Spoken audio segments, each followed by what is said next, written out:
Can I steal you for a minute? Steal you for a minute? Can I steal you for a minute?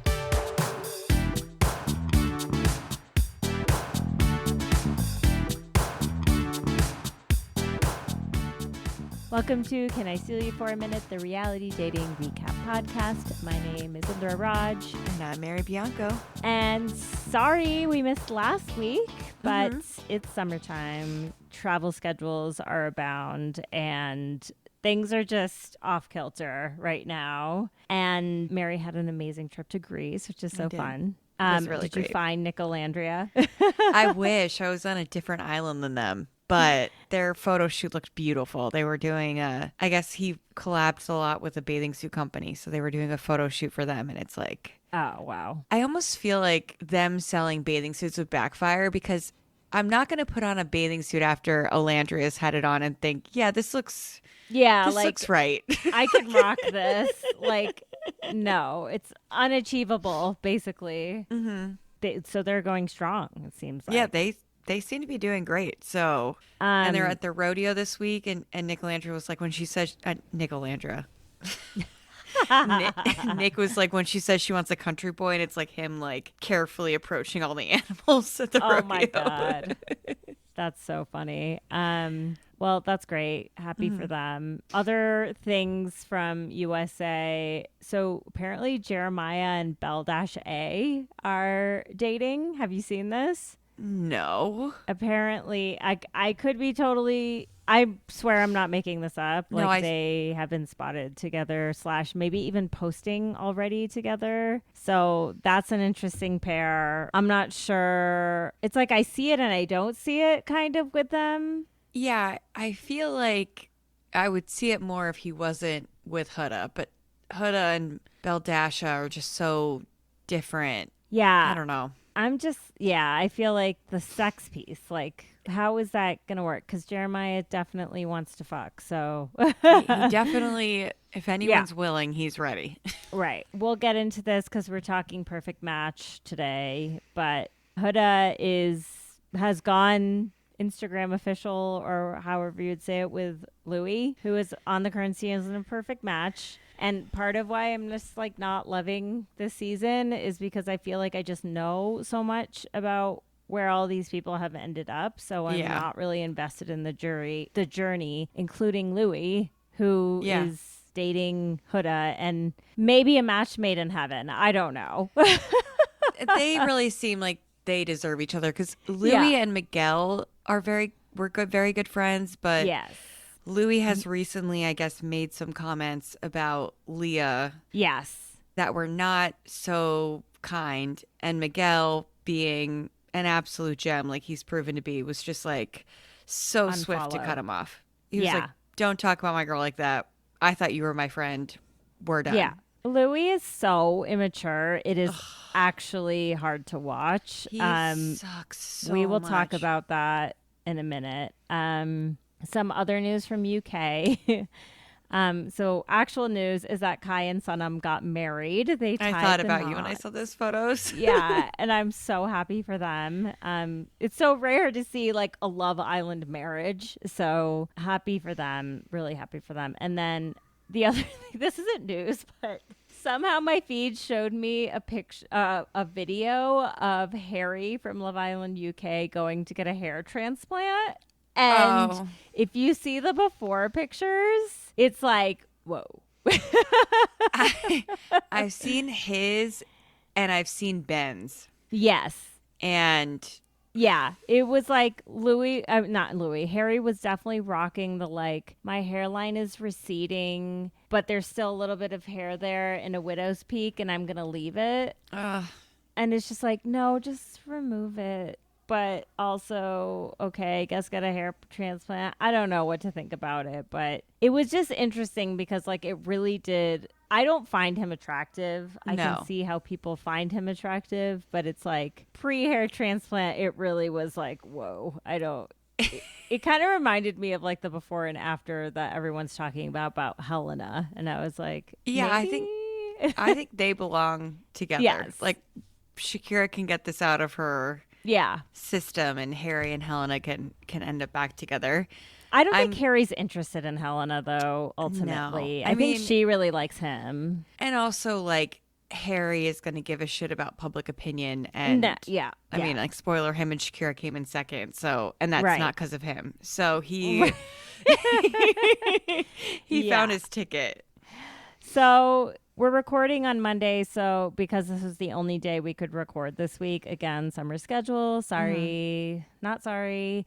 But actually sorry. I mean, I wish we could do it. But so we're actually going to talk about Bachelor in Paradise from last week. So we're not currently caught up, but we're going to cover whatever we've watched, which I think is through episode 6 at this point. Yeah. But before we do that, we're going to talk episodes 1 through 9 of Perfect Match. And then at the end, we'll talk through the end of Love Island UK and maybe any aftermath that has come about from that. So let's talk about Perfect Match. What are your thoughts, Mary? How many shows are we going to have to watch this year about a trio of men just being terrible, terrible people? Why is this happening?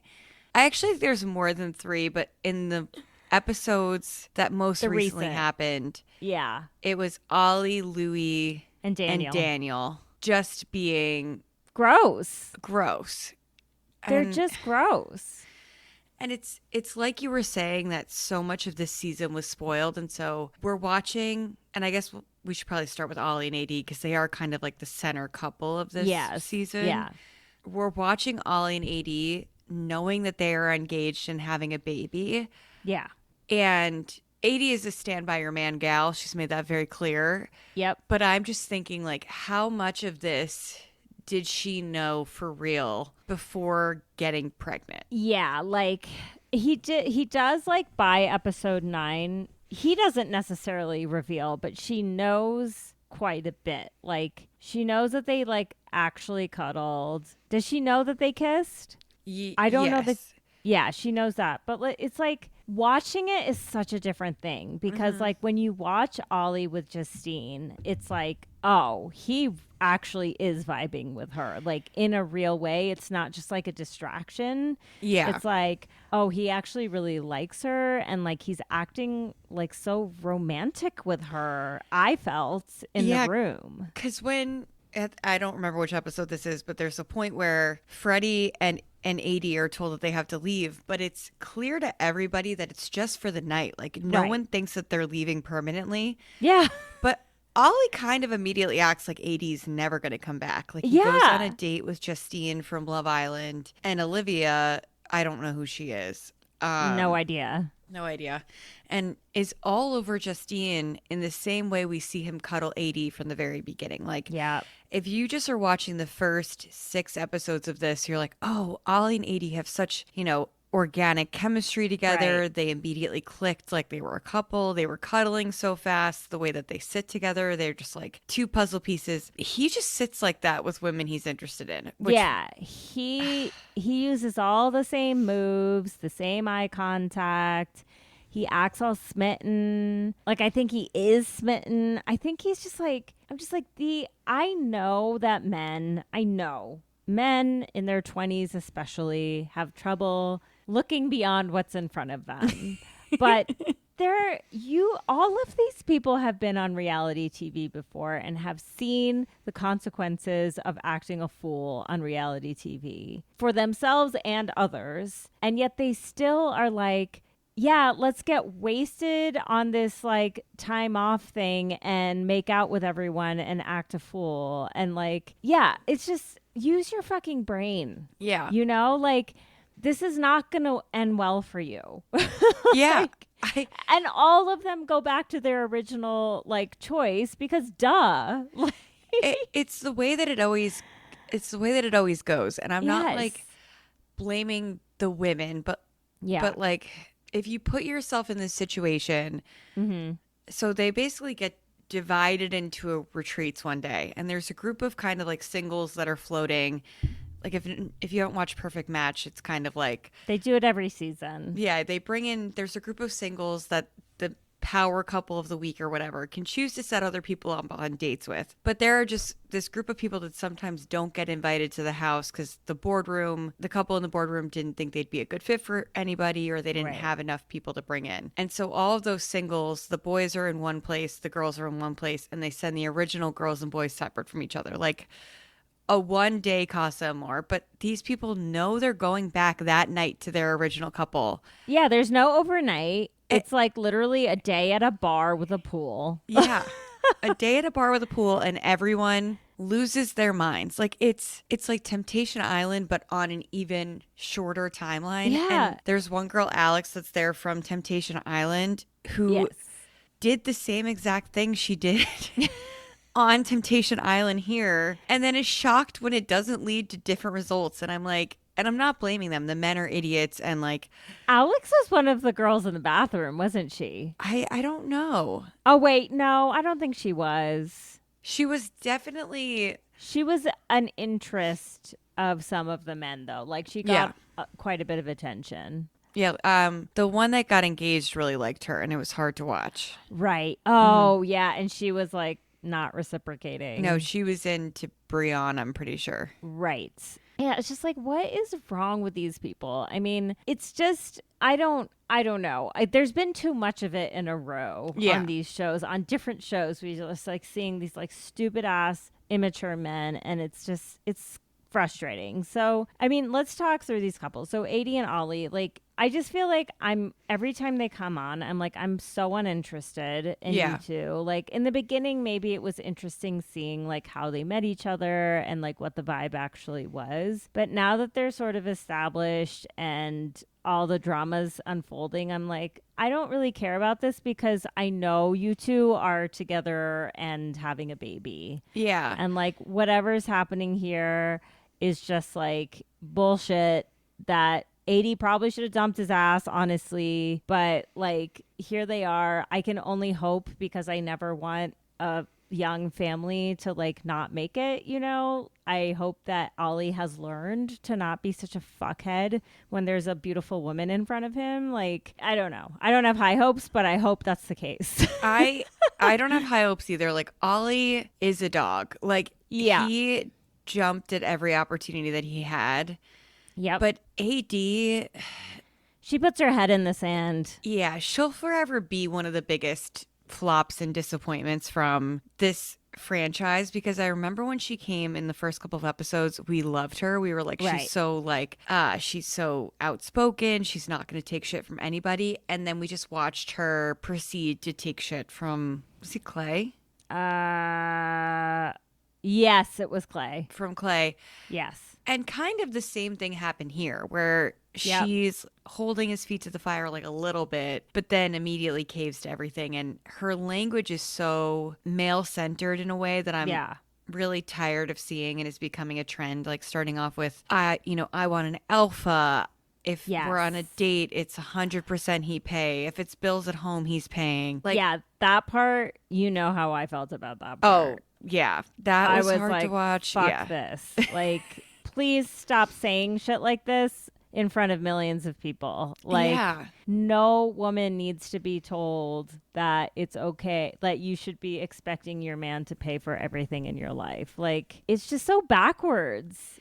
It's so bizarre. She does always fall back into these very traditional gender norms, which just like, I am not here for that. Like, I just don't. It sort of erases all the like bad girl or like bad bitch energy that she wants to have and does have at times. But like, if you can't back it up with like actually holding your own, it's very difficult to like get behind whatever's going on. And it's just like, you know, like, we started the first thing when they announced Perfect Match season 3, they showed us Adi and Ollie getting engaged on some beach somewhere. Which is like, I still don't know why they did it, because I don't know if you've seen, but Hannah, who's one of the girls that's at the retreat or whatever, who has gotten like zero screen time, is pregnant. Really? And the rumor is it's by someone from Perfect Match. Oh my God, no way. But she's like putting emojis over his face. People think it's Jalen because she had like hands on the belly, and people were comparing like hand tattoos and nail beds and skin tone and believe it to be Jalen. But it's like, why would Hannah have to hide that? Yeah. Unless it's her choice, obviously. But why would she have to hide that? But Adie and Ollie, who are a central couple of this, and if the producers are trying to give him a good edit, and this is what they've come up with, I'm extremely scared to see what was not included, because he comes across as territorial, condescending. He's a gaslighter. Fuckboy. He flips everything on her. Yep. And she takes it. Like, all we've seen from them in terms of their connection, they don't know anything about each other, is him hypersexualizing her and her saying things in response like, fertilize me. And I'm just like... It's like, it's just like disappointing, and it's not fun to watch. And because they're such a central part of the season, it's like sort of bringing the whole thing down a notch for me. And honestly, then I'd say like the next most prevalent couple this season would be Louis and Sandy. And Louis is like in a relationship with Huda now. So, and like we knew this guy was never, it's also hard to see Sandy like falling into this trap with this person who is just like so clearly not right for her. And like, I actually like Sandy. I don't know what it is, but like I respect her in a weird way. I think she doesn't respect herself enough. And I think that she trusts these really snaky men way too easily. And like, we've all been there, and there are other people in this season, hello Rachel Recchia, who are the same. But like, so if that's the worst that you are, then that's like not that bad. But it is difficult as a viewer to see it happening over and over. I mean, never have I seen someone on these shows who is more not interested in a relationship and there for the brand deals than Louis. Like, it's just so obvious that he gives no shits. The realest thing he said was that he was going to actually try and have a throuple. I was just going to bring that up. That was like, he brought it up to Sandy so casually that he was just like, yeah, I'm going to see if I can pull off this throuple thing with Alex and Sandy, which is kind of funny because Netflix would probably let you do it because they're trying to be more open to different types of relationships and orientations. And so Netflix probably would have said yes and let him keep two people and extend his decision. But like, I think part of them would have been like, you don't really need a polyamorous relationship. You're just kind of like unable to make your decision between two women. I think the part that just gets me is Sandy's 28 years old. Louis is 23. Yes. And let's just start there. Basic facts. But I think because she was in a relationship with this guy who was 40 years old and super manipulative from when she was 23. Yeah. That she didn't really have that time to like really fuck around with a fuck boy that wasn't, because I wouldn't say her ex was a fuck boy. I would say he was like very emotionally manipulative. Yes. And like unstable. Yeah. I don't know if Louis' fuckery is as high stakes as what she went through last time. So she's still like kind of having fun, but yeah, I mean, and then it's like, if you look at the other romantic connection that we know about, it's fucking JR, who is like maybe the most arrogant person I have ever seen on these shows. And like, he is, by all accounts, if you look at him, it's like, that is an attractive man. But I can't see that about him anymore because I hate him so much. He's now fully ugly. Yeah, because he's almost more embarrassing to watch than Blue, which like we'll get into with Love Island UK, because I think that's one of the most embarrassing people that's been on TV. Right. The way he comes in and he's like fully serious. Oh my God. I'm here to steal your girl. And he's rubbing his hands the whole time. He's like, guys wish that they could dickmatize the way a girl the way I can, just to like get kicked off the show over and over and over again and not have anyone be actually interested in him. Like, he was a full pawn in Adie and Ollie's game. Like, Adie was talking to him to make Ollie jealous, and it worked. Ollie got very territorial, and that's how Adie believes he cares, which is a red flag. So toxic. But that's for another day, I guess. Yeah.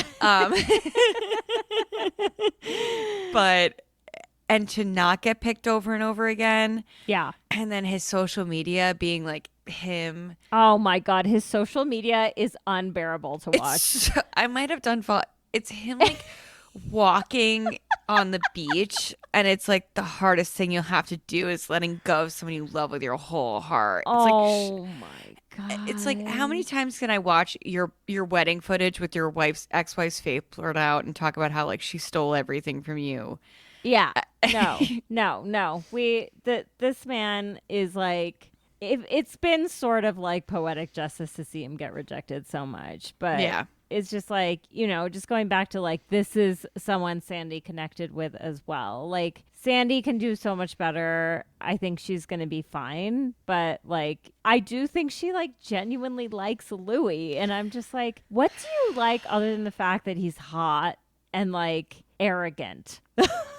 It seems like that's really it. I think he makes her laugh. Yeah, and he's funny. He is funny. There is part of him that's like kind of honest, but it's like, I think it's like valuing honesty so much is actually a problem, because what he's being honest about is still a red flag. Like, even though he told you what he did.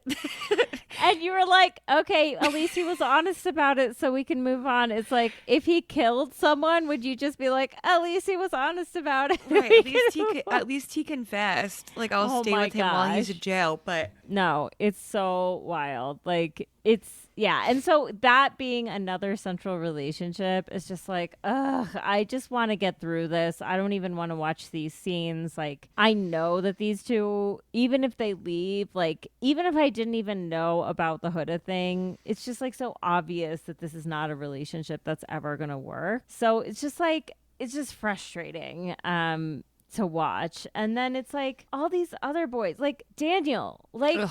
Daniel and Lucy have such a toxic dynamic already. Daniel is like sitting here trying to be like, I'm such a good guy, I'm so supportive, and then flying off the handle about the littlest things. Lucy's like, what's wrong with me? Crying. Then she takes him back. Like, they're both so stupid. Just like, I'm not interested in watching this either. Like, I think the only couple I'm sort of interested in watching that's real is Freddie and Madison. I know. I agree. And I think Daniel's almost like the most dangerous out of the three, because he's quietly very gross. Like, Ollie and Louis are very boisterous about what they're doing. They're saying it out loud. They're being, territorial, whatever, picking their fights very loudly. He kind of like immediately jumps to, you embarrassed me. That was so embarrassing what you did. And, then she cries and he's like, I'm sorry, I shouldn't have said that. He said the same thing to her twice. Right.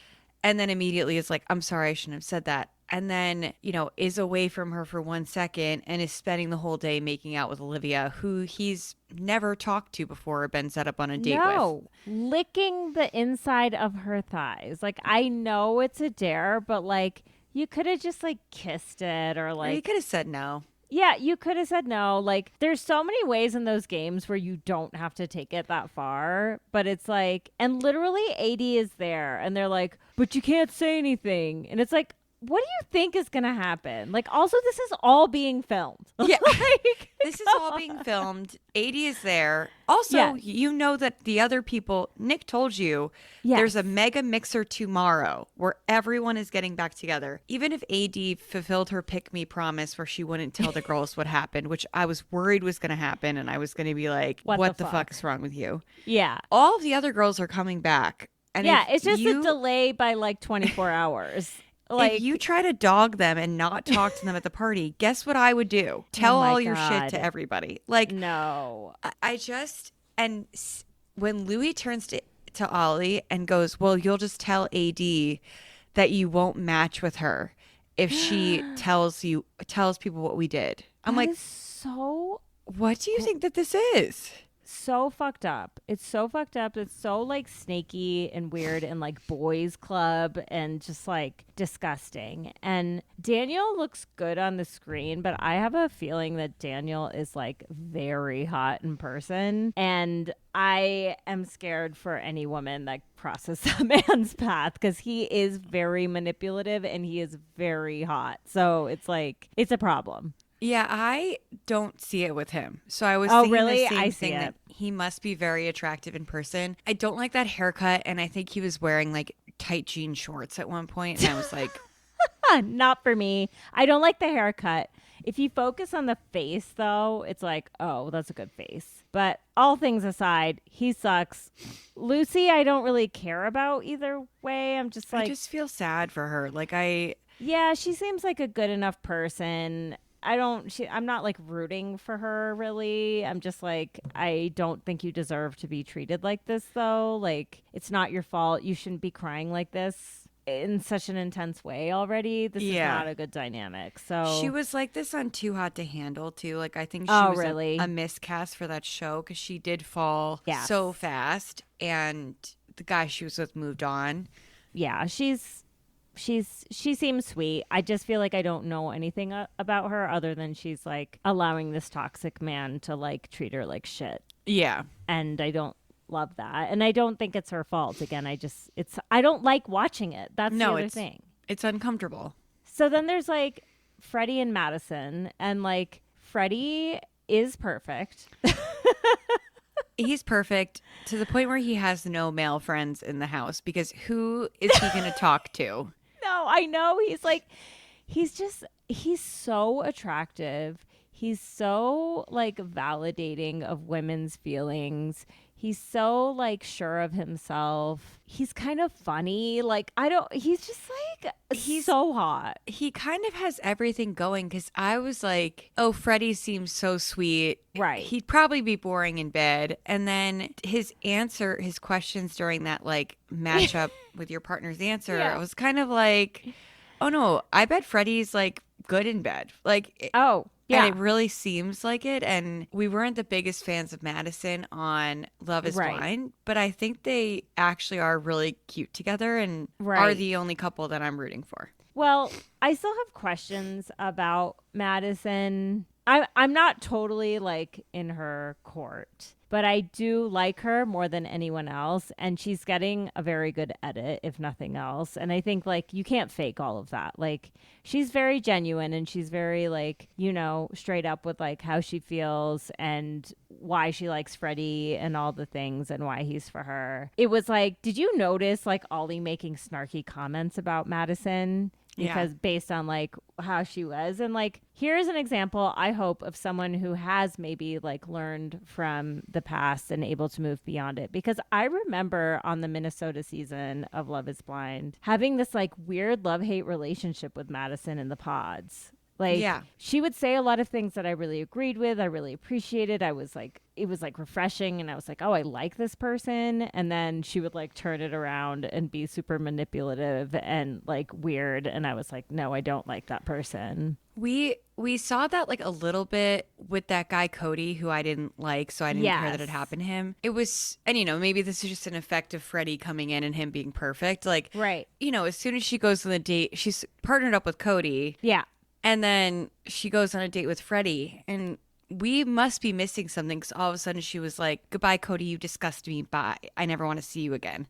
And I was like, that was kind of a really quick change up. Like, I know his breath stinks from what you said, and he seems annoying, but we didn't really see any fallout other than you went on a date. Yeah, it was... I do feel like Cody was expecting loyalty from Madison like a little too soon. I don't know. I felt like she was kind of just playing the game as much as anyone would in kind of those first days. Like, you want to stay in the show, so you need to have a connection with someone. So she was nurturing that as much as she was. I don't think she was doing anything crazy. I agree. Like declaring her love for him or anything. But it was sort of like, I feel like maybe he said something snarky. Maybe he annoyed me anyway, so I was like, I don't really like, I don't really care. Yeah.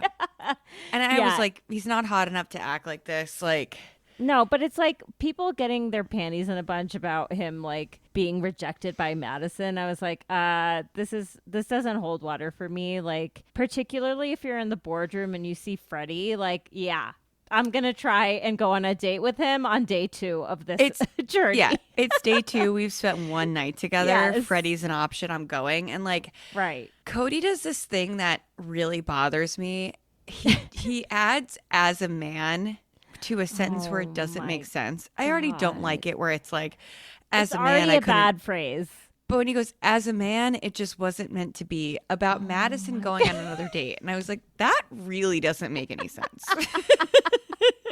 Like, stop say like, yes, like literally. Yeah, that's how you know someone is just like, what's going on up there? Not much. Not much. So, I posted some just like basic These are first impressions of these people after the first 6 episodes came out on Instagram. And Madison she reacted to the one I put up for her with like a skull and crossbones.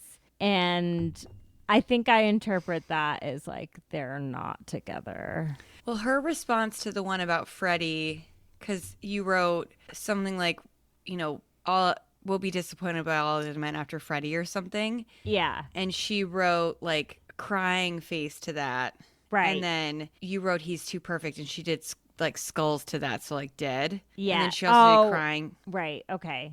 So I don't know. I That said could that go either wrong way. the first time. So the obvious like obstacle is that he lives in the UK and she's in Minnesota. But I do think Madison's an artist, so she can really live anywhere. And I do think she's so smitten with him that she would go and live in the UK with him. Yeah, I think that they could make it work. Yeah, I'd be curious to see more. I mean, I guess we'll see if they even make it to the end together. I think they will, though. I think they will. I don't think they'll win, though.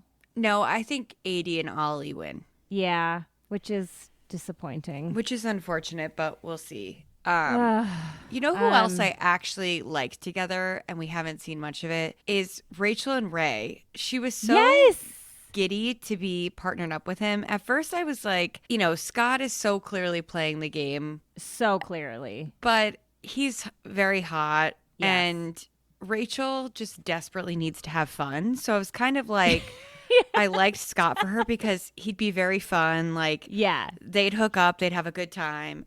Yeah.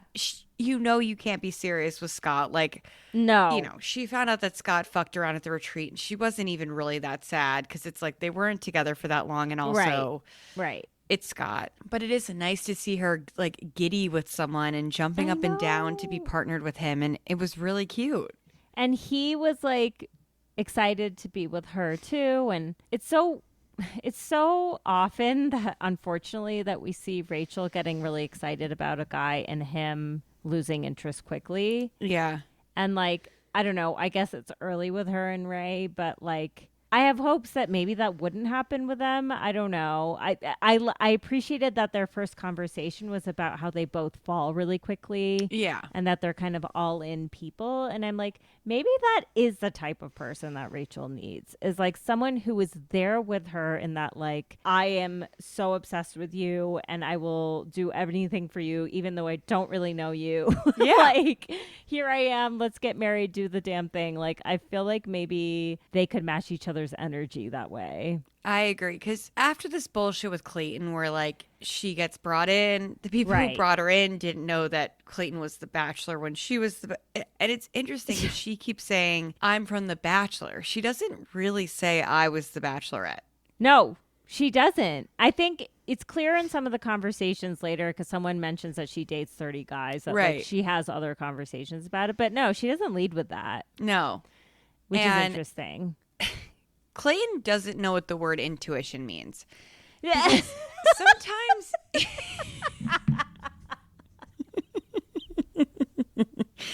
because You mean your instinct? your instinct Or like, is or it just- instinct? just a decision you're making. Just I've decided. Not my intuition is telling me that we could make we could be a couple again. We could give this another shot. And then the next morning, my intuition is telling me it's not actually you. The second thing actually was probably intuition of like, Right. We spent the night on it. It's not going to work. The Right. first thing was just a decision. It was not just a decision. And then saying my intuition was wrong. It's like a convenient excuse to like put it on some other thing instead of being like, Clayton, no, you made a bad decision. You are to blame for what happened here. It is actually unbelievable how this man cannot manage to fuck up an interaction, a romantic interaction, so terribly that it not only ruins their life, but it ruins his too. He can't stop doing it. Like, no, it's a disease. And he's like, even when he's trying to be, when he's ending things with Juliet, he's like, I'm trying to be open and transparent with you. It's like, you're not the Bachelor anymore. No. Like, you're not going to redeem yourself from how you were at The Bachelor. You were one of our worst ever. He is so unfun. Yeah, he's so boring. When he named his penis Safe and Secure. Oh my God. I'm like you are boring. Like the other answers were toxic. Like, no, I don't like Womb Raider and I don't like, no, Destroyer or whatever. But Safe and Secure, it's like, no, like make it a little bit sexy. Like the way that JR is like so full of himself, like Clayton is like another version of that. Like he clearly thinks he is great and takes himself so seriously. And when he talks to people, the first thing he does is like tell them how he is. He's like, I am sitting here having a conversation with you. I like to have deep conversations and get blah, blah, blah. And like, who was he on the campfire date with? Was it Madison? Sandy. It was Sandy. And Sandy was just like, what the fuck? She's like, I'm so bored. Like, he's so like, and just like him talking about the dancing and all the things. It's like, Clayton, why do I have no good feelings towards you? I just still don't know why they ever picked him. Like, he's so. No. Is it just because he's a big man? Like, is that why? I don't know. I think when he was chosen to be the Bachelor, it was like they knew he was going to be messy and make a bunch of stupid decisions, and they wanted that for the drama. And like he delivered on that, and I don't know if we all loved it. It was ridiculous. And now it's like, why are we still putting him on these shows? Like, he was a real miss for me with casting. Like, I just think he hasn't brought anything to the show. And even the stuff with him and Rachel was just like, it happened so quickly and it was so dumb. And it was just like, what the fuck, Clayton? Like, get out of here. I'm glad that we were like left with her and not him. Right. Because I was worried that she was going to go and then Clayton would just kind of be there because the people who come in the beginning tend to stay. Right.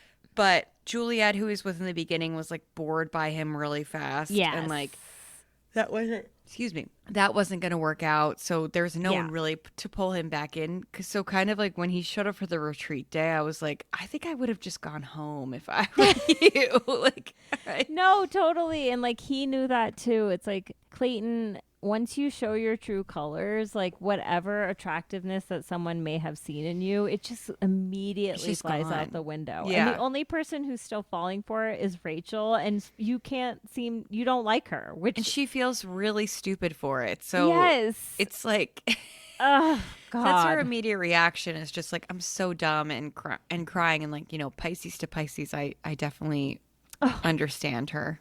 Oh my gosh. Okay, so who else have we got here? Those are all kind of the big ones. That's kind of it. There's like some other random folks, but yeah, I too was pleasantly surprised with this Rachel and Ray connection. And yeah, Rachel has not always been my favorite person, but I want good things for her. I do. She's like an open heart. Like I just want someone who appreciates her. Like she is beautiful and she seems like she's fun and all the girls really like her. So she must be like a good friend. And like, again, like if Gabby Windy loves you, then that's like a vote in the right direction. I think Clayton kept being like, we're better versions of ourselves. I was like, speak She like, is. No, yeah. Clayton. I think she is, but not you. Like, I do actually think Rachel is like even on her Bachelor in Paradise appearance, there were some insufferable moments with her. I haven't had an insufferable Rachel moment in this season of the Perfect Match, and I don't think it's because they edited it out. Like, I think she's actually grown quite a bit and like is self-aware about some things now in a way that like she wasn't before, and that probably is just comes with maturity, you know. Yeah, it's just the age. Yeah, which like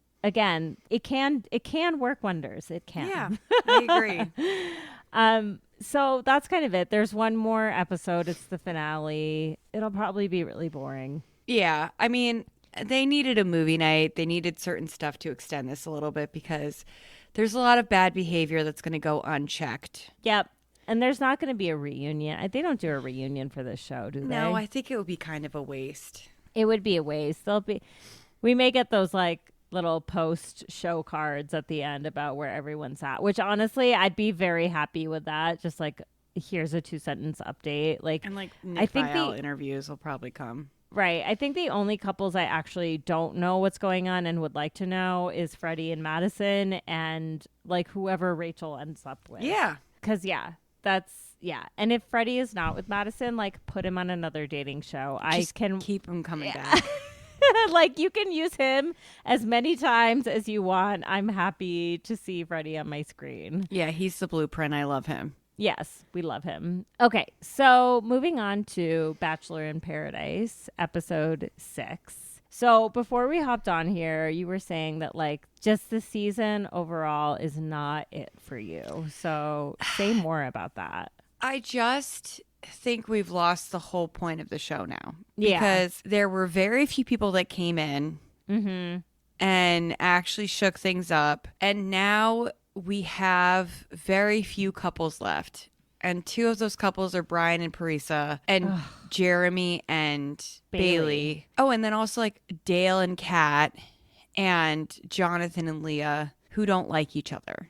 No. And there are some golden couples that are sort of unexpected. So the Goldens and Kim. The Goldens are great. They're getting like fucked in this. Like they have gotten a really short stick because so much of the power went to the younger couples and we lost so many of them so quickly, and now we're not getting any more people. Right. It's like, this is who we have. No one knew was coming. It's like the game portion of the season. I don't like the game portion of the season. Like I don't, the stakes are high because the money is a lot, but the love stakes are not very high. Like you are going to be with this person until the end because that's what makes the most sense to win $500,000, not because you're actually going to build a relationship with them. And what we've always liked the most about BIP is that it's this extended period of time together on the beach. These couples really get to know each other. So you really root for them. Right.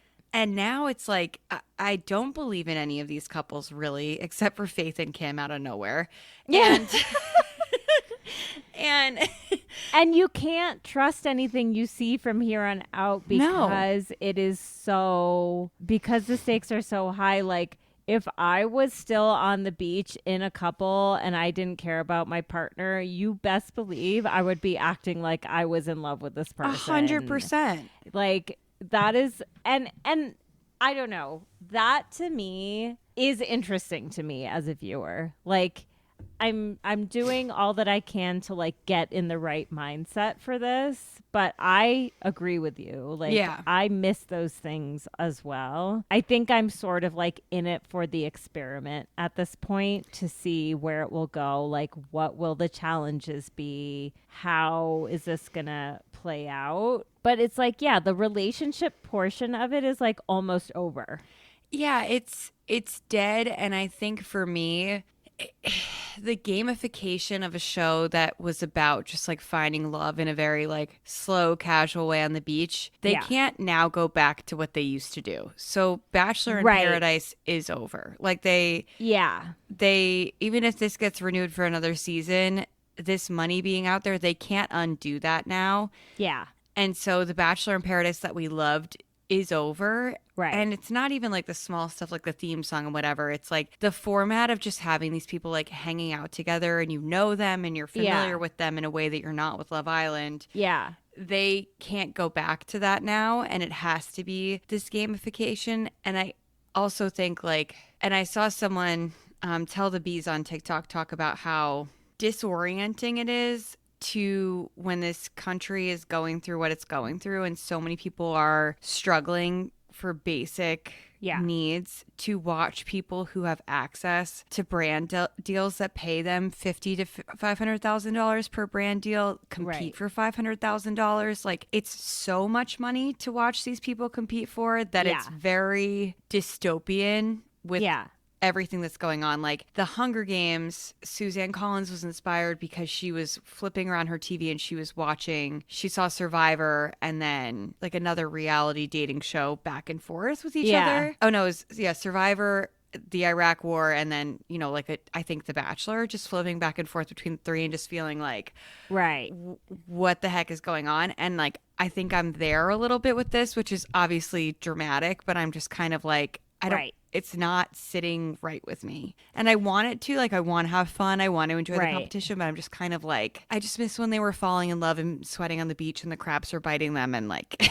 It's just it's trying to be way too many things. Yeah. Like, oh my God, what was the recent show that had like a Survivor element to it that we watched? Was it Battle Camp? No. Well, maybe it was, but I didn't take that seriously. So, okay, never mind. Bachelor in Paradise. The thing about the Bachelor franchise as a whole is like it needs to be about love. Yeah. And there is, like, I agree with you. There's like a loss of connection because these people have been around each other now as long as like they would have been on the beach in Mexico. But the beach in Mexico is so different. Like, I remember you mentioned early on, like them being in those like sweaty ass huts together and like it's kind of open air and everyone's in each other's business all the time. And you just like, you eat all your meals together and this, that, and the other. And now it's like when we see people interacting outside of the main areas, they're like in their hotel room.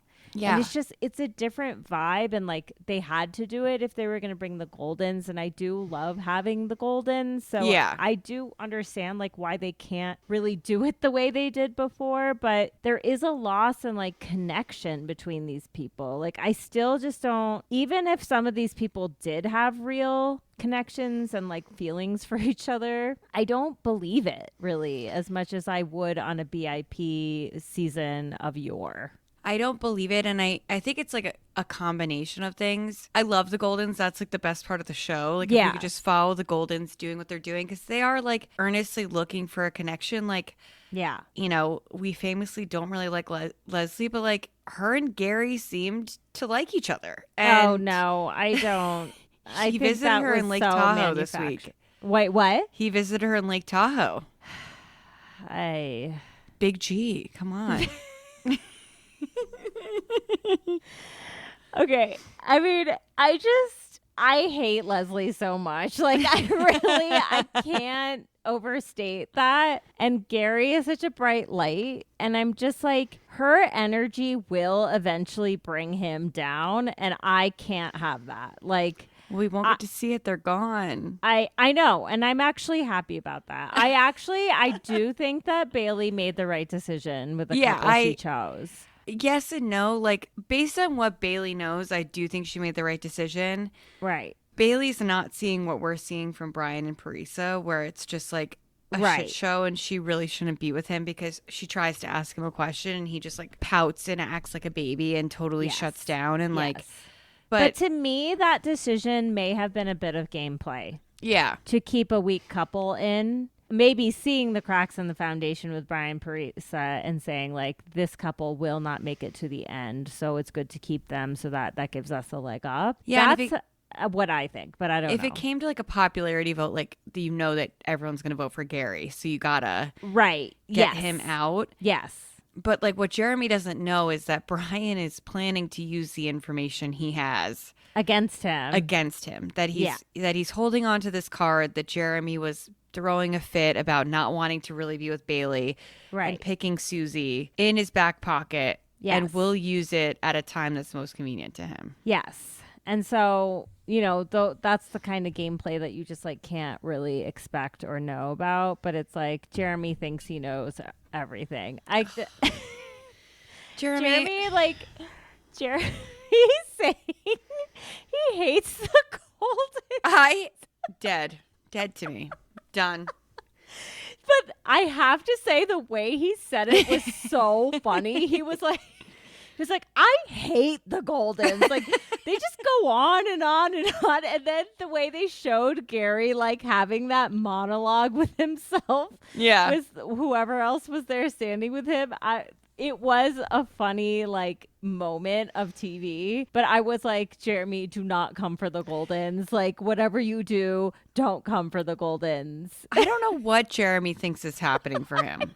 I have never seen someone go from darling to villain this quickly. Like I think he always had it in him. Yeah. I like still appreciate Jeremy in a weird way for being so bearably honest. Like it's like maybe he'll learn from this. I'm going to hope that he will. But like, do you remember on Jen's season, like he gets a hometown date like after 5 minutes with Jen, which is wild. And they like go to that store together or whatever. And he like has a conversation with his mom later. And he's like, I know she's going to choose me. Like he had this like very arrogant moment with his mom. And I like sort of forgave it, but it stuck with me. And I'm like, that energy is like full Jeremy this season. He is just being arrogant the whole time, and it's like it's almost funny at times. Like I don't like that Bailey is getting caught in this because I like her, but like it's just ridiculous. It's like he's like a caricature of a villain. Yeah, there's just too many villains and not enough time on the Lover Boys. Like we barely see Spencer, but it's like Spencer and Jess. We just see this like committee of, and Jonathan's kind of getting pulled into it too, where like, he didn't make it clear that he only wanted to be friends with Leah. Yes. And he's just like sitting in this circle with these guys who are just like conniving and I am no longer team Jonathan. There's something weird about him. There's something weird going on and I'm not here for it. Like he's definitely playing a game, and when Leah was like, "You're welcome," with her rose, I was like, this is your best moment of TV, Leah. Thank you. Yeah. Actually, maybe one way this whole season could get redeemed, because I do think Spencer and Jess are in love and will get married, is if they win somehow. Yeah, that would be nice. Maybe that will happen. Like, I don't know. I'm just keep hoping that this franchise, like I'm always here glass half full with Bachelor Nation. I want this to work. It's tough, but here we are. So yeah, I want to also. I just am worried they ruined the whole vibe. Yeah. It's worrying. I am worried that Jeremy and Bailey are together. Like now, the vibes seem like they are together. Yeah, what do you think? I don't know. I was getting that vibe in the beginning. Yes. I think they are going through it right now. You think so? Yeah, because she's not posting as much. Like she's not reacting to like. He's posting a lot of cutesy stuff of them together. Yes, which is also something diabolical that he would do, is just continue to post his ex-girlfriend, like even though they're broken up. Yeah. And I haven't really seen as much from her as I did before the Susie thing came up. Right. Yeah. Oh, so like maybe she's seeing all that content for the first time, like in earnest. Yeah. And seeing what it really was. That would be hard to watch. It would be a deal breaker for me. Yeah, it would be like, no, you really did not want me. You like, yeah. And it wasn't like immediately after she left. It was like a week later that he was still saying like, I would leave the show for Susie. And meanwhile, Bailey's being like, I would get engaged. Yeah, I'm ready to tell him I love him. That would be hard to come back from. Right. So it is interesting though, because I do think that whatever drama ensues between them, like they will end up together and maybe to the end and engaged at the end of this, which is pretty wild. Yeah, pretty wild. Parisa and Fuckface, like, they're not together. I have never disliked someone I keep saying that, but Brian is horrific. Like, I hate all these men. Who are these people? I really don't like Brian. And I just am like, where do you get off? Like, I know. You're not even attractive. You're not funny. No. You're not kind. You're not charming. You're not charismatic. Where do you get off being so mean to Parisa? I don't really understand. No, it's like the thing that I think is the meanest too is the way he ignores her in large social situations. So weird. It's like even worse than some of the like face-to-face stuff. Like that stuff is really bad. But then just like that ice cold feeling from someone who's supposed to be your closest person and there with you. Like the way Parisa pulls him aside and says like, you're not paying any attention to me and doing all these other things. It's like, I have felt that before with someone I was really interested in, and it is really hard. And the fact that she spoke up about it and he reacted so badly is just like, this guy is absolute trash. Yeah, she feels crazy right now. Yes. And I don't want that for anyone. And like, you're not being crazy. Like, no. Like, he is as bad as you think he is. Yeah. Run. He's not treating you well. Yeah. Get out of here. Yeah.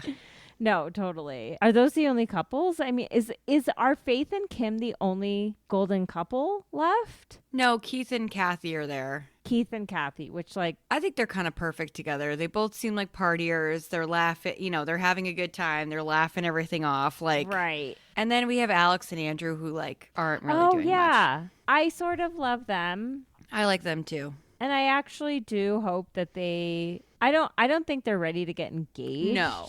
But they could date. I hope they're dating. Me too. Because they're so cute together. I don't know. They just are. Faith and Kim is the most surprising thing because Kim, I was so deeply unimpressed with this man leading up to this episode. And I'm still have question marks. Like, I'm not letting all that stuff go. But I feel like his sincerity matches Faith's in a way in this time in their lives that just makes so much sense. And I totally agree. If we're talking about like a couple that is there not for the money, like it is them. They already forgot that was part of it. Yeah. Like, Kim's whole appeal to Bailey and Jeremy about staying was just about the fact that he wants to get to know Faith more and they don't live near each other. So this is like the best experience they could have. Yeah. And like when he was talking about his wife that passed away and was just saying like that in her final moment she was choosing to be happy because she's had such a happy life. Why would she end it sad? Oh my God. I was just like, oh my God. Like, you forget that like the Goldens have been through, and not that the younger people haven't, but like all of the Goldens have been through something very traumatic like this. Right. And are so positive and still putting themselves out there in a way that is so endearing and inspiring. And sincere. Like, it does kind of like, not to like totally rain on what you just said, but just thinking about what you brought up about like this dystopian atmosphere with like this $500,000 prize for people who are like through brand deals making that much money, and yet there's so much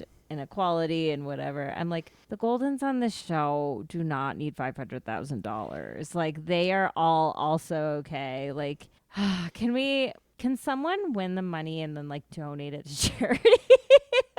They won't. No, they absolutely won't. I mean, for some of them, they probably aren't at the influencer status where they're making that much money, but it just like, the prize money is just like, it's interesting, and it's also, like you said, just totally changed the name of the game in a way that we cannot go back from here. Yeah, like, it's almost like reminds me of the early seasons of the challenge where it was like about the money and they just like happened to also fuck. Like, it's so decentered from it, and I'm like, but you're not the challenge. Yeah. And CT is on this season, so I'm pretty excited. But oh, really? He's coming back. Yeah, it's vets versus newbies. Oh, and wow, fun. One of the ads, Johnny Bananas was like, for back to school, CT got a new backpack, and he hops on CT's back, and I was like, do not even bring up the backpack. But I can't right now. I can't. But it's just not. It's what we talked about in the beginning, where Yeah. the Bachelor franchise is like the big brother, big sister of these dating shows. Yeah. And to see them cave to try to be like every other show at once Right. is so embarrassing, because it's Yeah. like, you guys are the OGs. Like, you should be know. proud of your identity as a show, and watching you just like, you Crumble. tried to be Love Island one season. You tried, Right. then in the beginning of this season, you still were kind of Love Island, and then you didn't fully commit to it. So now you're this massive challenge show. It's just like, and the prize money is so much money that it's not like you were saying, that's the only thing that can be on your mind. It's so much money. Like, Right. I don't care what else is going on. If I'm Bailey and I see the clips of Jeremy talking about me, I'm just like, da-da-da. Right.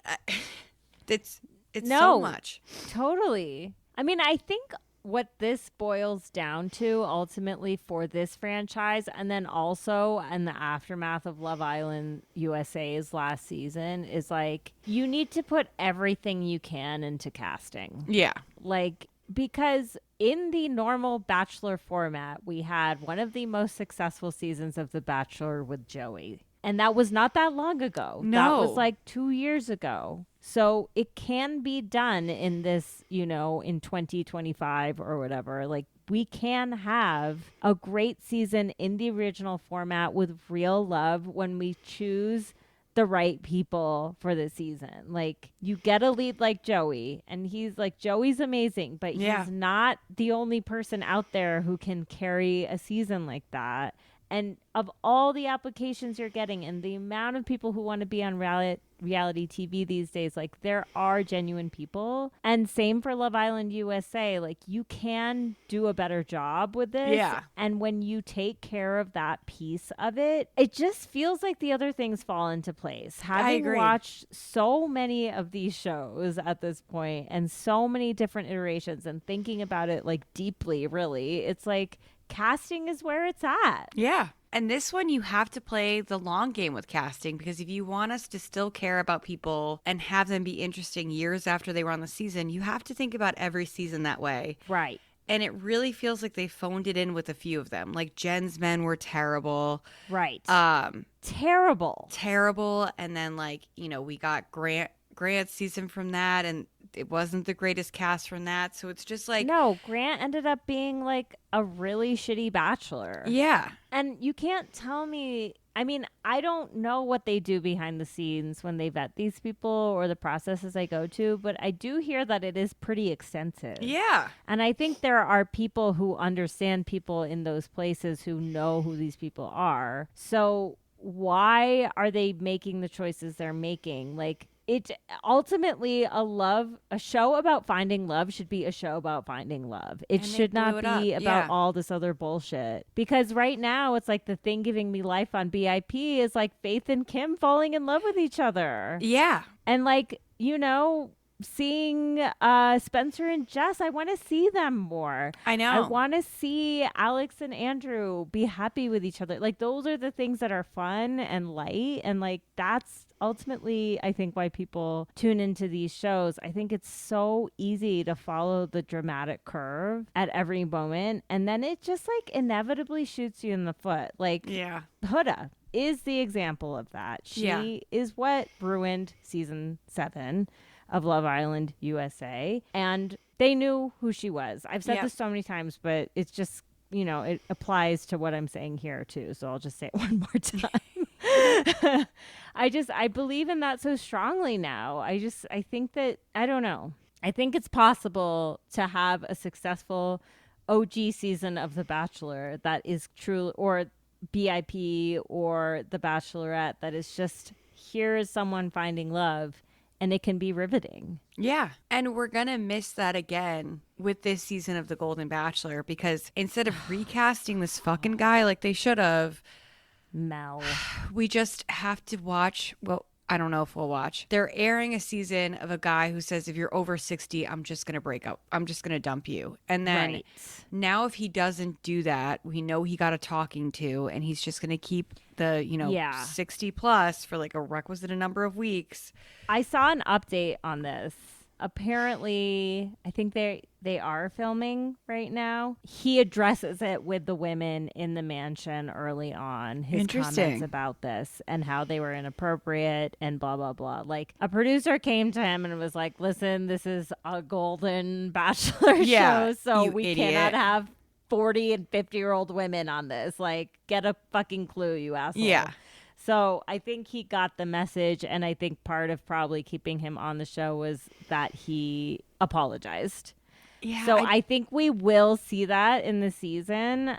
I don't believe it. Like, I'm not on board with this dude at all. Like, I haven't decided whether I'm going to watch or not yet, but I'm not feeling great about him. It's just like what annoys me about that is the producers are treating it like saying something like that happens in a vacuum. That it's not reflective of these misogynistic, unrealistic expectations and this gross trend of people dating younger. And it's like that's why the Golden Bachelor is so important, is because it is hard for women in that age group to find men who want to date someone who's not 40.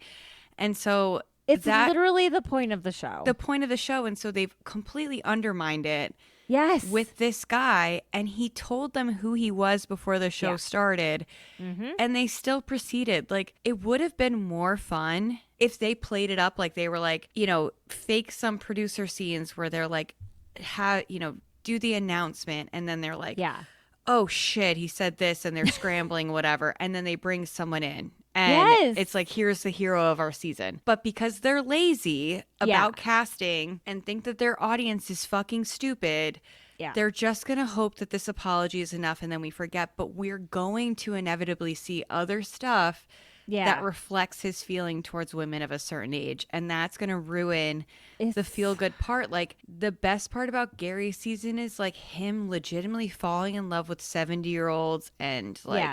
Yes. People 65 plus feeling seen for the first time. 40-year-old women are seen by 60-year-old men all the time. Like, that's kind of like who they're dating. Like, I am literally about to be 40. Right. And Indra should not be dating Mel. like, that is a fucking mind fuck. Yeah. Like, seriously, it's so ridiculous. Like, I don't know.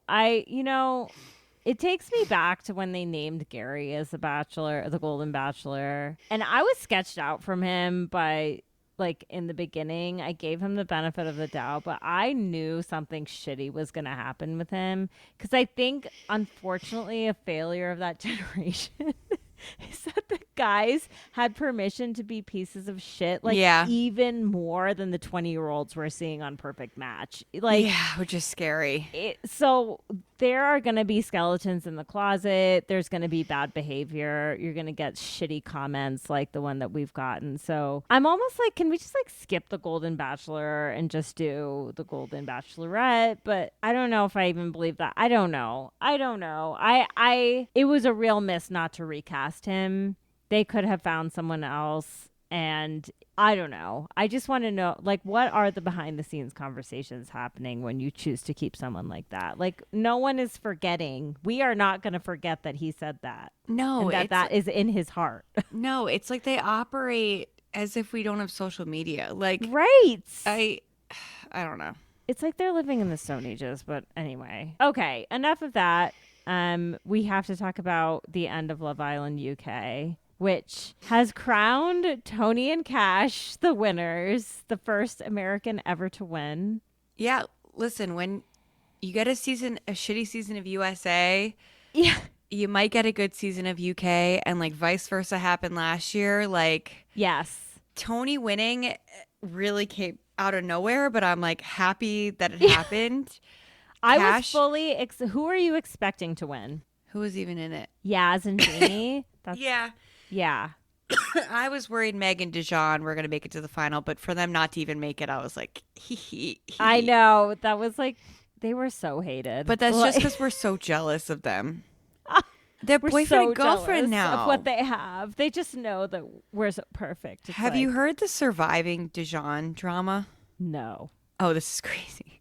Okay. So I haven't dove that much into it, but Dijon has a brother and he only shares his father with him. Okay. And this guy, his brother, has a sister also by the same father. Not by the same father, by the same mother as him. So there's like... Oh. So basically there's... It's like half sister and brother on two different sides on two of different his sides. parents. So Yeah. JaNa is not related to this woman at all, but they kind of like grew up around each other because of these relationships with sharing. They share a half sibling, but they themselves are not half siblings. Right, right. So he and this woman, I guess, were hooking up at some point.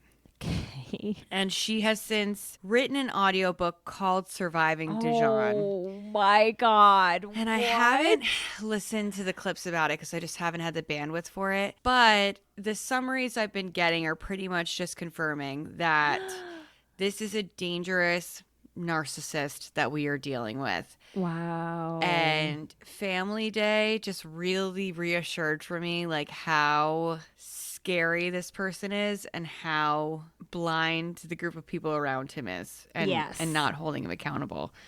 He has everyone like wrapped around his finger. When Megan's mom comes in and is like, or she's like, what do you think about me and Dijon? She's like, are you happy? Like, you don't seem to be having a good time. Like, he's so flirty with everybody. You're so quiet with him. Like, he literally stepped out on you all the time. And her response is, but with boyfriend and girlfriend now. I know. Literally verbatim. It's like, Meg. I know you have a few more brain cells than that. Like, that means literally nothing. It doesn't mean anything. And then when she said to her mom, when they're about to go meet Dijon, and she says, be careful what you say because I've got to deal with it. Yeah. If I'm her mom, I'm like, get my daughter out of here right now. This is like not. And they've just announced they're moving in together. Oh, God. I didn't love Meg by any means this season, but she doesn't deserve that shit. Like, no, it's like hard to know she's about to enter into the most traumatic relationship of her life. Like we're watching, and like living with someone is another level. She's just gonna be so alone with him. I know, and he's gonna treat her like shit, and he's gonna step out on her, and it's gonna be bad. That's disappointing. It's like you would have hoped that them kind of like not even making it to the final would have also presented some red flags for her around like what was really going on with them, but she's just like blinders on, all eyes on Dijon. Yeah. Just what, and I'm like, why do you have loyalty to this guy? Like, I know you've been together for 7 weeks in this villa and that's crazy and like whatever, but it's like I still don't feel like you two really know each other on any sort of deep level. I think it's a lot of like, oh, we're so great together, look at us, we're so great, like not all very surface level. So, I don't know. I just hope that she's okay. I hope she's okay. When couples get this us against the world mentality, it's hard to break up, and like right. She probably won't break up with him for a long time, and he'll keep her around. Like right. So it's gonna be a tough time.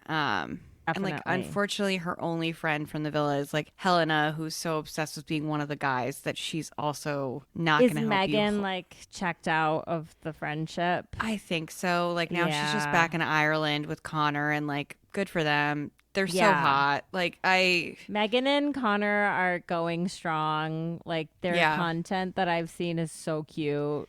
They look so good together. So cute. He's so hot. I don't even cringe at his dancing videos. I'm just like, that's my man. I believe in those two. I do too. I think they're going to make it. Like, and yeah, I hope they do. I'm definitely in their corner. I liked both of them so much. And I think if they had not had Megan booted off the island so early, like, I think they would have won. If the British public didn't hate the Irish, then yeah.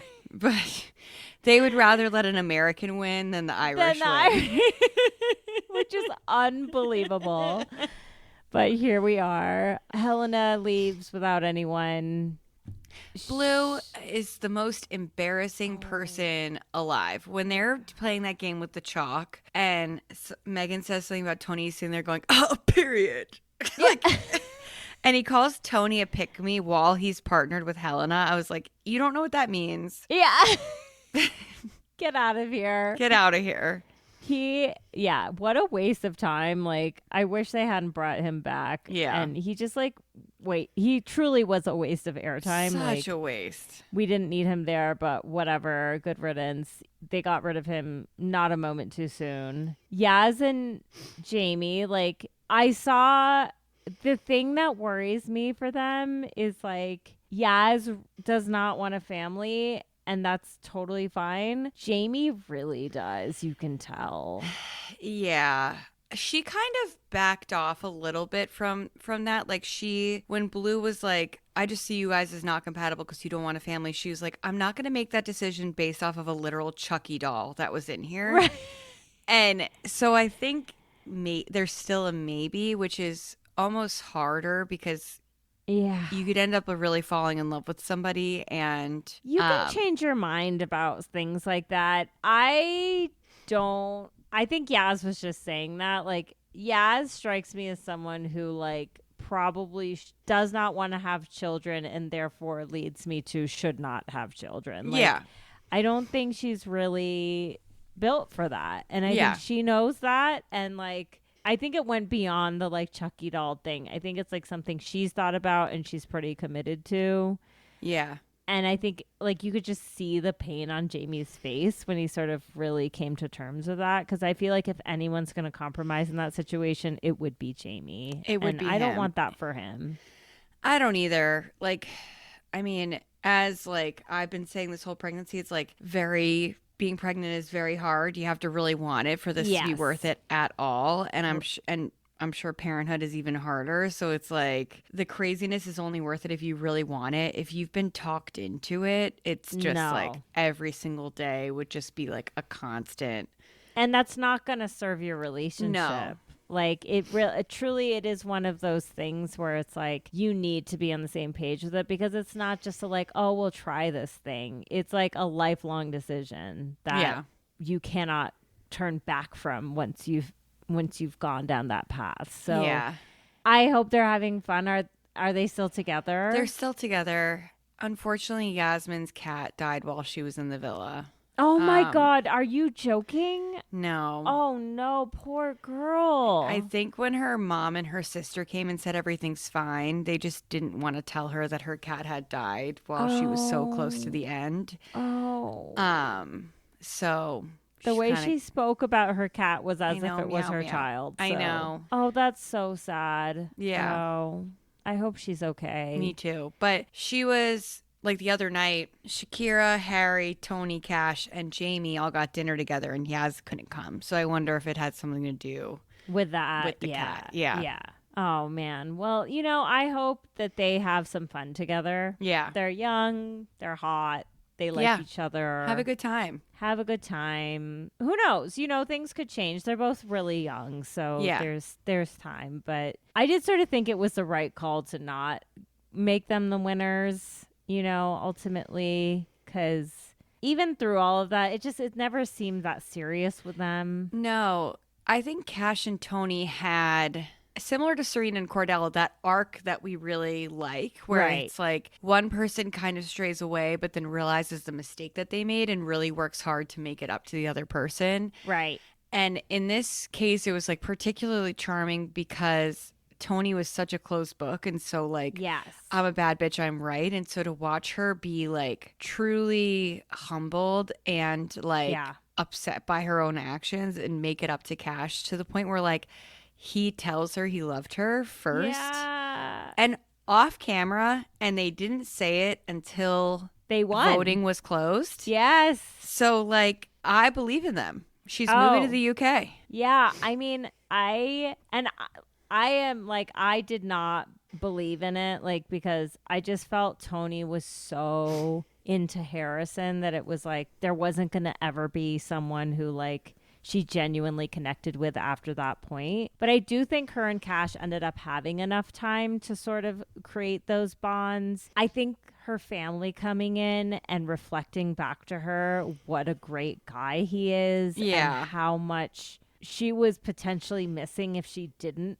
kind of take this like I feel like that was a thing. And then you just saw her like kind of letting go of the like toxic Harrison thing and like leaning into it, and like I love it. Like I hope they stay together, and that's so cool that she's moving to be with him. Like that's huge. I mean, Cash is one of the most solid guys we've had on any of these shows in a very long time. Like, he has some stuff to work through about being uncomfortable at expressing emotion in public, but like, of course. He doesn't do it in a way where he's like, oh, such a pussy. He's just like, haha, like,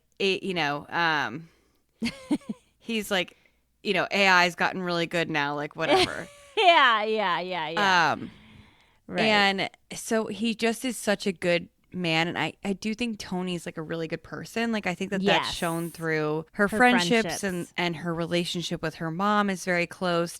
And so I think all those things are just very indicative that she's like a good person who just made a mistake. Yeah. They kept panning to Harrison, who has so much Botox and filler right now. It's like, oh my gosh, hard to watch. And Lauren, when Tony said Cash told me he loved me last night, the look that Lauren gave Harrison that he did not return was like, girl, wake the fuck up. Like, oh my God. Those two have like days until they're done. I mean, that is the fakest thing anyway. I mean, Harrison really got his ass handed to him, and that's another like just beautiful part of this satisfying season, is just seeing him like fuck this guy. Yeah, and just like seeing Shakira and Tony and Yaz getting made fun of by people all season and getting excluded and iced out by Helena and Megan. Yeah. And Meg, just to win the whole thing is just really, really satisfying. Right, absolutely. And like, yeah, okay, so then there's Shakira and Harry, who she's just got to see it through. Yeah, Shakira, you're young, you're impressionable. This person is manipulative and charming and has got you. And yeah, I've been Shakira before. Yes, I think we all have. This is someone who's capable of dickmatizing somebody, and Shakira's gone. Her eyes are like hearts whenever she's with Harry. Like, yes. She just has to see this through. Like, she's 22. Yes. She'll have a very full life after, but she's just she has to get cheated on by Harry herself. It's a canon event, unfortunately. Like, yeah. And she will see the light. Like, she's smart enough. And her family hates him. Yeah. So. Her mom and sister were so We're not going to hug. That was so good. And Harry was like clearly like butthurt about it. And I was like, I loved it. You, dude. We hate you. I loved it. You deserve it. Yeah. Speaking of like smart. So like the thing with Shakira and Harry was always like they had this like intelligence, smart brain connection. Did you notice in the chalkboard game where Shakira was like, what is her love language? Like, what is she like? And it was like a brain. She wrote like a brain, and he wrote intelligent with one L. Oh, God. It's so stupid. Like, Harry, you might be the most intelligent person in this villa. Like, I don't think you are, but you somehow convinced Shakira that you have a brain. And it's like, Shakira, I think you only think that because he's older than you. Yeah, like, exactly. I actually think that that's what's going on. And that, again, is just immaturity. Like, yeah. Shakira in 10 years is going to be like flying off the charts, you know, because she's already she has so many great qualities. It's just like she needs to kind of grow into them and like get rid of the toxic men. And like if she had been ready to receive what Connor was putting down, like that was the thing for her. Because I think Connor's actually the smartest person. Yes. Smartest guy in the villa, I'll say. The women are mostly all smarter than the men, except for poor Meg is so dumb. But because he had, really good perspective on almost all. I don't know if he's the most book smart person, but in terms of emotional intelligence and communicating that to people, like we saw it most recently in the situation with Meg, where Megan, I keep getting Megan, I guess, had seen Tommy outside, and no one brought it up until it became clear that Dijon was not as popular, and Blue just decided to throw Megan under the bus. Right. And make it this whole big deal that she'd been talking to Tommy, that she switched up how people acted after being on the show, whatever. Yeah. Megan has been back for like a week and a half at this point. So I don't really, the only reason for it to come up is to try to break up Connor and Megan. Right. Who are coming across as a strong couple. Yep. So close to the end. And Connor saw that and knew it right away and didn't even entertain the conversation and just went over and immediately calmed Megan down about it. And was just like, it's convenient timing to bring this up. That's all that this is. And deaded that whole convo. Yeah. No, I totally agree. I think he absolutely... I also wouldn't be surprised if he was book smart. Like, but he is absolutely emotionally intelligent. Mary's in love. I can't handle him being book smart also. You're like, it's too much. He has like the same gap in teeth that my husband has, and he's book smart. I can't handle that. That's too much. That's too much. Mary, I don't think I've seen you this like flustered over since CT. It's wild. I am obsessed with it. I'm so here for it. Like, I love it. I don't know what it is. I think it's like I used to work on Cape Cod with like a ton of Irish people, and I had 2 pretty raucous summers with them, and I think it's just like calling back to that. Like, it's like a time in your life. Yeah. Well, you're also half Irish. I am. So Can't you have tell, an affinity. No, it's so great. It ended up just being a great season. And we'll keep up with the couples and what's going on with all the rest. But we got some good couples out of this season who I am rooting for. This is up there with like, I think it rivals season 8 in terms of being like an iconic season, which was like the Davide, Ekansu, India, Dami, that season. Yes. I think it's very similar in terms of where I would put it in the ranking of them. I almost enjoyed it more than that season, actually, if I'm honest with myself. Yeah, and so Love Island Games is coming up in September, which I've never watched a season of that. It'll be fun. I don't even really understand what it is, but it just seems like it's like a bunch of Love Island people from all over the world coming to hang out. Yeah, and competing. So, love that. And then Love Island All-Stars is coming back in early 2026. Who do you think from this season will get invited? I commented on the Love Island thing from our page. Like when they were like, who do you want on it? I was like, anyone but Casey. Yeah. And even Maya was like, Casey put up a video of him in his Speedo. And it was like, when you see that Love Island All-Stars season 3 has been announced. And Maya Jama commented, it's enough, my guy. Like, please, never Go again with him. Okay, from this season, Harry will break up with Shakira in time to be on Love Island. And I don't want him there, but I think he will be there. Helena will also go.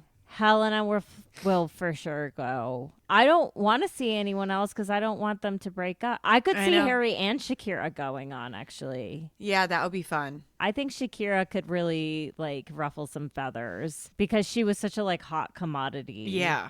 I can't like think back to other seasons enough to even know, but who are you interested in seeing there? I think that's those are the ones that I agree with for this season. Going back further, I'd have to think about it. I don't even know who's together and not together and hasn't been on All Stars twice already. Right. Yeah. So it'll be interesting. The one thing I heard about it is that the season is going to be a week longer. So it'll be a full 7 weeks, which is, I think, on par with the regular season. Yeah. And I love that. I would like to see USA be a week longer. Actually. I think it's time.